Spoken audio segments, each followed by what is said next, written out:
جلدی جلدی کام ختم کیا اور رات 8 بجے گھر پہنچا تو چچی بالکل تیار تھی۔ مجھے دیکھ کر کہنے لگی، پہلے مجھے میرے دوست کے گھر چھوڑ دو، واپسی میں تم گھر آ جانا، آرام کر لینا، جب میں کال کروں تو مجھے لے جانا۔ میں نے کہا ٹھیک ہے۔ میں نے آفس کا بیگ ماں کو دیا اور بغیر کپڑے بدلے ہی چچی کو چھوڑ کر واپس آ گیا۔ کھانا کھاتے وقت ماں بھی کہنے لگی، نہ جانے اس لڑکی کو کیا ہو گیا ہے، لیکن میں بہت تھکا ہوا تھا اس لیے میں نے ان کی بات نظر انداز کر دی۔ کھانے کے بعد میں اپنے کمرے میں گیا اور موبائل دیکھتے دیکھتے سو گیا۔ اچانک فون کی گھنٹی سے آنکھ کھلی، دیکھا تو چچی کا فون تھا۔ رات کا 1 بج رہا تھا۔ میں نے فون اٹھایا تو چچی گھبرائی ہوئی آواز میں بولی، کہاں تھے تم؟ کب سے فون کر رہی ہوں؟ میں نے کہا چچی میں سو گیا تھا، بس آپ رکیں میں ابھی آ رہا ہوں۔ میں فوراً گاڑی لے کر نکلا۔ وہ علاقہ بالکل سنسان تھا۔ جیسے ہی میں پہنچا تو دیکھا چچی باہر کھڑی تھی، بہت پریشان۔ گاڑی میں بیٹھتے ہی بولی، اب آئے ہو؟ 3 گھنٹے سے انتظار کر رہی ہوں۔ میں نے کہا چچی آپ باہر کیوں کھڑی تھیں؟ اندر ہونا چاہیے تھا۔ وہ نظریں چراتے ہوئے بولی، میری دوست کو کوئی کام تھا، وہ چلی گئی تھی، اس لیے مجھے باہر کھڑا ہونا پڑا۔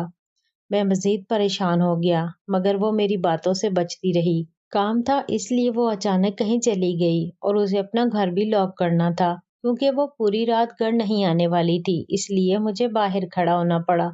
میں نے بھی سوچا تھا کہ تم تھوڑی دیر میں آ جاؤ گے، اس لیے میں نے جمیلہ کو بول دیا کہ تم بے فکر ہو کر جاؤ، ابھی میرا بھتیجا آ جائے گا تو میں بھی گھر چلی جاؤں گی۔ میں نے کہا پھر بھی اس کے گھر میں اور بھی تو لوگ ہوں گے، آپ کو یوں گھر سے باہر کھڑے نہیں ہونا چاہیے تھا۔ عجیب دوست ہے آپ کی، مجھے سمجھ نہیں آتی، روز روز آپ اس سنسان علاقے میں کرنے کیا آتی ہیں؟ آپ کی دوست آپ کے پاس ملنے کیوں نہیں آتی؟ میں گاڑی بڑی تیزی سے چلا رہا تھا۔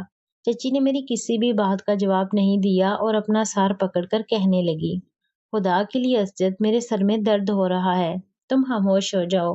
مجھے پہلے بھی وہ کچھ الجھی الجھی سی لگ رہی تھی، پتہ نہیں کیا مسئلہ تھا۔ گھر آتے ہی وہ سیدھی اپنے کمرے میں چلی گئی۔ دن یوں ہی گزرتے رہے اور چچی کی بس ایک ہی ضد رہتی تھی کہ مجھے اپنی دوست کے گھر چھوڑ کر آ جاؤ۔ جب میں چچی سے وجہ پوچھتا کہ ایسی بھی کیا دوست ہے جس سے آپ کو روز ملنے جانا پڑتا ہے، آج کل تو انٹرنیٹ کا زمانہ ہے، کبھی کبھار فون پر بھی بات کر لیا کریں، زیادہ یاد آئے تو ویڈیو کال کر لیا کریں، یہ روز روز اتنی سردی میں آپ اپنی دوست کے گھر کیوں جاتی ہیں؟ آپ بھی پریشان ہوتی ہیں اور مجھے بھی پریشان کرتی ہیں۔ لیکن چچی مجھے کوئی تسلی بخش جواب نہیں دیتی تھی، بس یہی کہتی کہ مجھے ضروری کام ہے، اس لیے میں جمیلہ کے گھر جاتی ہوں۔ ایک دن میں آفس کے لیے تیار ہو کر ناشتہ کر رہا تھا کہ باہر ڈور بیل بجی۔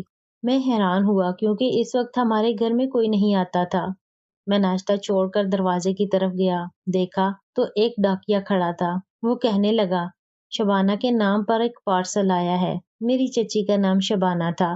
میں نے کہا ٹھیک ہے مجھے دے دو۔ وہ بولا نہیں، بھیجنے والے نے کہا ہے کہ یہ شبانہ کے ہاتھ میں ہی دیا جائے۔ میں نے چچی کو آواز دی، وہ ناشتہ کر رہی تھی، اٹھ کر باہر آئی۔ ڈاکیے کو دیکھتے ہی اس کا رنگ ایک دم پیلا پڑ گیا۔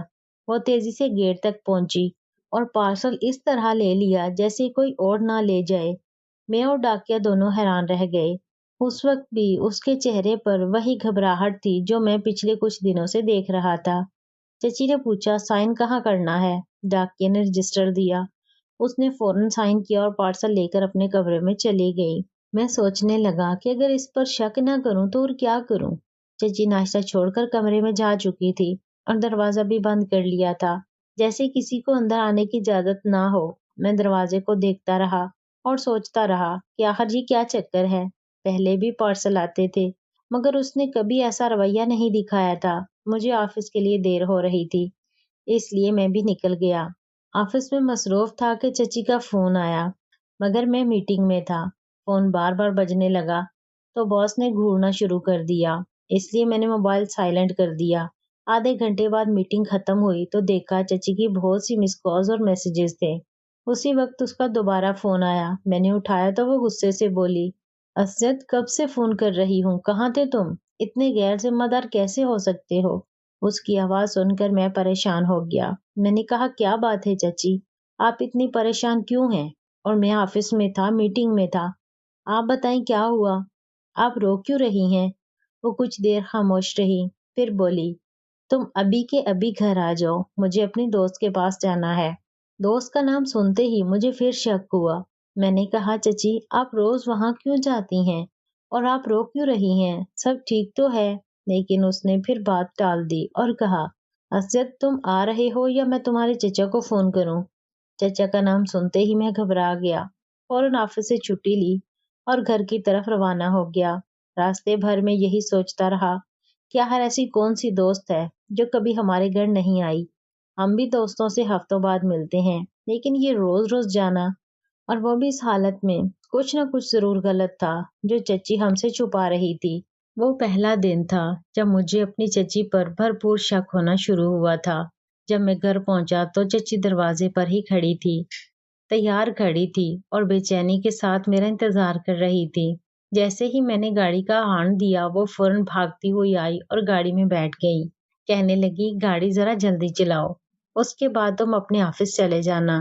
مجھے جب آنا ہوگا میں تمہیں کال کر دوں گی۔ میں نے چچی کے چہرے کو غور سے دیکھا تو ان کی آنکھیں سوجی ہوئی تھیں اور گلا بھی بیٹھا ہوا تھا، جیسے وہ بہت رو چکی ہو۔ خیر کچھ بھی پوچھنے کا کوئی فائدہ نہیں تھا، کیونکہ میں جانتا تھا کہ چچی کچھ نہیں بتائیں گی۔ میں نے انہیں ایک بار پھر اسی گھر کے سامنے اتار دیا۔ وہ بولی، یہاں کیوں کھڑے ہو؟ تم چلے جاؤ، جب مجھے آنا ہوگا تو میں کال کر لوں گی۔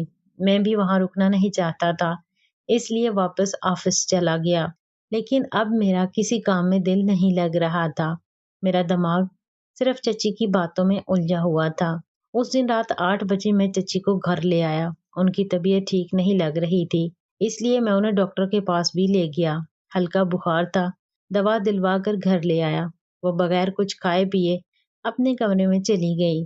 اگلے دن چچا نے پیسے بھیج دیے اور میری تنخواہ بھی آ گئی۔ میری عادت تھی کہ میں اپنی اور چچا کی تنخواہ ماں کے حوالے کر دیتا تھا، پھر ماں مجھے کچھ پیسے دے دیتی تھی۔ اس رات میں نے سارے پیسے ماں کو دے دیے، مگر اگلے دن حیرت کا جھٹکا لگا جب پیسے غائب تھے۔ ماں پریشان ہو گئی، اتنی بڑی رقم کہاں گئی؟ ہم سب نے مل کر ڈھونڈا مگر نہیں ملے۔ چچی بھی ساتھ ڈھونڈ رہی تھی، مگر نہ جانے کیوں مجھے ان پر شک ہونے لگا تھا۔ گھر میں پہلے کبھی چوری نہیں ہوئی تھی تو پیسے کہاں جا سکتے تھے؟ چچی کا رویہ بھی عجیب تھا، فون آتا تو گھبرا جاتی اور گھنٹوں بات کرتی رہتی۔ میں سمجھ نہیں پا رہا تھا کہ آخر بات کیا ہے۔ کچھ دنوں میں چچی کمزور ہوتی جا رہی تھی، ہر وقت پریشان گم سم۔ چچا بھی شکایت کرنے لگے۔ میں نے ماں سے بات کی تو وہ بھی پریشان تھی۔ میں نے فیصلہ کیا کہ اب حقیقت جاننی ہوگی۔ ایک رات میں نے چچی کا پیچھا کیا۔ میں گھر کے پیچھے جا کر کھڑکی سے اندر دیکھنے لگا۔ جو میں نے دیکھا اس نے میرے ہوش اڑا دیے۔ چچی رو رہی تھی اور ایک لڑکے سے کہہ رہی تھی، خدا کے لیے مجھے چھوڑ دو، میں کچھ نہیں کر سکتی۔ وہ لڑکا اسے بلیک میل کر رہا تھا۔ وہ کہہ رہا تھا کہ اگر اس نے اس کی بات نہ مانی تو وہ اس کی تصاویر سب کو دکھا دے گا۔ تب مجھے ساری حقیقت سمجھ آ گئی۔ میں نے اپنے پولیس والے دوست کو فون کیا۔ ہم نے اس لڑکے کو گرفتار کروا دیا اور اس کے موبائل سے تمام تصاویر ڈیلیٹ کروا دی۔ کچھ دن بعد چچی نارمل ہو گئی۔ میں نے اسے سچ نہیں بتایا تاکہ وہ شرمندہ نہ ہو۔ چوری کے پیسے کا الزام بھی میں نے اپنے اوپر لے لیا۔ میں نے ادھار لے کر ماں کو پیسے واپس کیے۔ آہستہ آہستہ سب ٹھیک ہو گیا۔ اب گھر میں خوشیاں تھیں اور چچی بھی خوش رہنے لگی۔ چچا بھی جلد واپس آنے والے تھے، جس سے چچی اور خوش ہو گئی۔ تو دوستو، یہ تھی آج کی ہماری کہانی۔ آپ کو کیسی لگی ضرور بتائیں۔ شکریہ۔